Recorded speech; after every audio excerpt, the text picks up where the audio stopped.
Hello everyone, Ravisher here, and with the release of Black Ops 2, I thought I'd make a video about the current state of the Call of Duty franchise, and more importantly, Battlefield and Battlefield 4, as I relate a lot more with Battlefield. I'm a pretty big fan, much more than Call of Duty, but I have to admit, I did buy Black Ops 2 this year. I skipped the last two installments of Call of Duty just because I got so sick of it, but the competitive playlist gave me some faith in the Call of Duty franchise again, which was quickly put to sleep upon joining my first game. But that's not what this video is about. I want to briefly share my thoughts about Call of Duty Black Ops 2. I know there are probably a lot of reviews and impressions out there, and I thought I'd just quickly give my thoughts as somebody who has been around since Call of Duty 2 and enjoyed it thoroughly, as well as Call of Duty 4, and then was slowly lost over the releases of Black Ops and Modern Warfare 2, etc., etc. So I think Black Ops 2 is quite a weak game. Other than the things that don't really need to be mentioned that are typical to the Call of Duty series, like super low time to kill, and just the things that I think Black Ops 2 does terribly is firstly the netcode. I think the netcode is god awful. In this day and age, especially with Halo 4 showing us what good netcode can do with lag and other problems, there's no excuse that Call of Duty is still so terrible when it comes to hit registration and just general latency issues. I think the maps are also quite bad, and the kill streaks are quite gimmicky. There's way too many of them.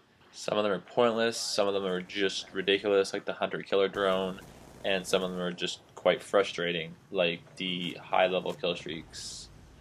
Obviously the graphics are subpar. I'm kind of disappointed. I know they've been running the same engine over and over again, but you think they would be able to squeeze a little bit out of it.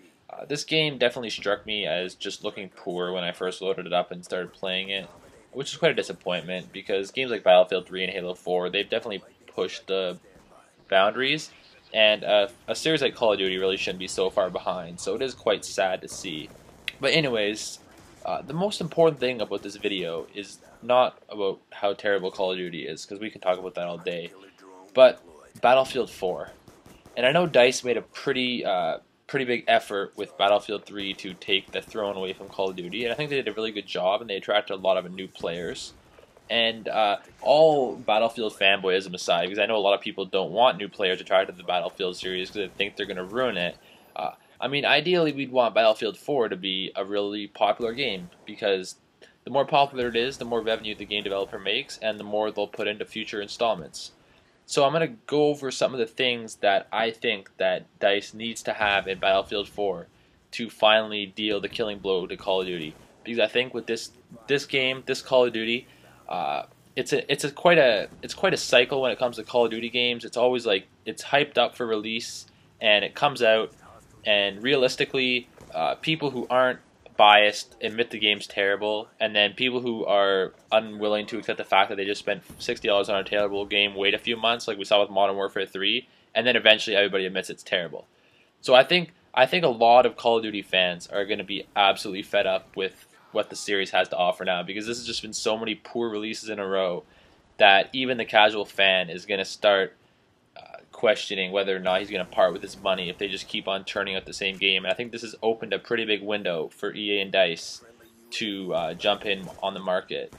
So, getting down to business, what Battlefield 4 needs to take the throne away from Call of Duty? I think number one is single player. Battlefield has always had a weak single player offering, and I know a lot of Battlefield fans don't care about single player. I'm not a huge single player guy, but it's impossible to deny that single player plays a huge part in critic reviews, as well as a lot of casual fans' decision to get the game. When you have a poorly written single player, and just a single player that isn't a lot of fun, your reviews are going to suffer, and consequently your game sales. Battlefield 3's campaign was definitely a step in the right direction, but again, it was quite poorly written, and they didn't utilize a lot of the potential they had. I mean, they have jet flying programmed into the game, yet in the single player mission, you're just gunning. And I mean, I could go on all day with how weak Battlefield single player is, so I definitely think that Battlefield 4 needs to come out with an epic and well-written story to be successful, especially with the reviews. Secondly, and most importantly for multiplayer, is the maps. While gameplay in modern games, especially Battlefield 3, has gone in the right direction, the maps have not. We've seen map design go downhill on almost all franchises, Call of Duty, Halo, and Battlefield inclusive. Battlefield 4 needs to have a solid offering of maps, and that just doesn't mean on one platform. PC got screwed over on Battlefield Bad Company 2. It was ported over from the console, and therefore their maps were really made for PC. And on Battlefield 3, console got screwed over with maps ported over from the PC that were either way too big or they were shrunken down to meet console size limits, yet they just played terribly because they were designed for more players in the first place.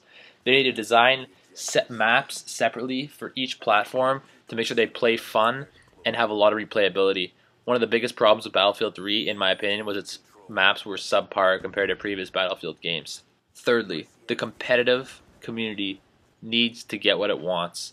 And when I say this, I mean in-game clan support and private servers on day one for the console community, and just general competitive friendliness from the developers, like the ability to edit custom games, restrict certain weapons, even alter the maps. Competitive play is brought a lot of games from the background to the foreground.